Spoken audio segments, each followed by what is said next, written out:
مالک بن Huwayrith جو یہ حدیث روایت کر رہے ہیں انہی سے پوچھ لیں کہ حضور نماز کیسے پڑھتے تھے. وہ تابعین کو نماز سکھا رہے ہیں اور کہہ رہے ہیں کہ اس وقت نماز پڑھنے کا میرا ارادہ نہیں تھا, میں صرف اس لیے نماز پڑھ رہا ہوں تاکہ تمہیں بتاؤں کہ نبی علیہ السلام نماز کیسے پڑھتے ہیں. بخاری مسلم دونوں میں موجود ہے. انہوں نے نماز شروع کی تو دونوں ہاتھ کانوں تک اٹھائے. مسلم میں کانوں تک ہیں اور بخاری میں صرف الفاظ ہیں کہ ہاتھ اٹھائے. جب رکوع میں جانے لگے تو دونوں ہاتھوں کو بلند کیا کانوں تک, یعنی انگلیوں کے پورے کانوں کی سیدھ میں اور ہتھیلیاں کندھے کی سیدھ میں, اور رکوع سے سر اٹھایا تو ایسا کیا.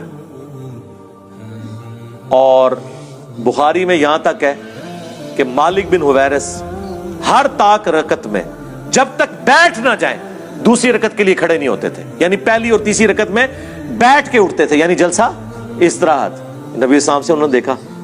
جو لوگ کہتے ہیں حضور بوڑھے ہو گئے تھے اس لیے جلسہ استراحت کرتے تھے, احناف یہ مانتے ہیں کہ رسول اللہ صلی اللہ علیہ وسلم نے جلسہ استراحت کیا ہے, لیکن یہ جلسہ استراحت نام بتا رہا ہے کہ یہ راحت کے لیے ہے. راحت کی ضرورت وہاں ہوتی ہے جہاں تھکاوٹ ہوتی ہے. احناف کہتے ہیں کہ رسول اللہ صلی اللہ علیہ وسلم کی عمر جب زیادہ ہوئی اور آپ کی رکعتیں بہت لمبی لمبی ہوتی تھیں تو تھکاوٹ کی وجہ سے آپ دوسرا سجدہ کرنے کے بعد ڈائریکٹ قیام نہیں کرتے تھے بلکہ تھوڑی دیر بیٹھتے تھے. نبی صلی اللہ علیہ وسلم کا صحیح حدیث سے ثابت ہے آخر عمر میں وزن پہلے کی نسبت زیادہ ہو گیا تھا, جو سب کا ہوتا ہے عمر کے ساتھ وزن بڑھتا ہے.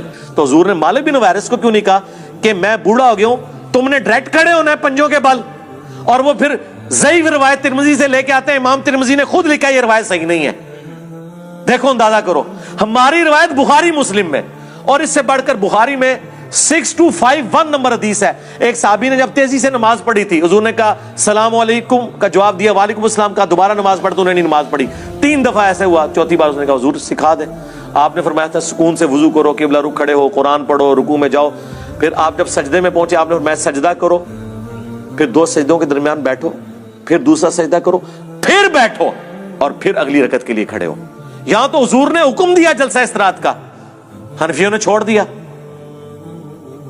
تو ہم تو اصلی روایتیں بخاری مسلم میں جس پہ ساروں کا اتفاق ہے, جسے کوئی ضعیف نہیں کہتا, اس کی تائید میں وہ روایتیں لے کے آتے ہیں جن میں اختلاف ہے.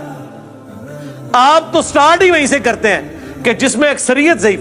24 محدثین نے ابن مسعود کی حدیث کو ضعیف کہا ہے.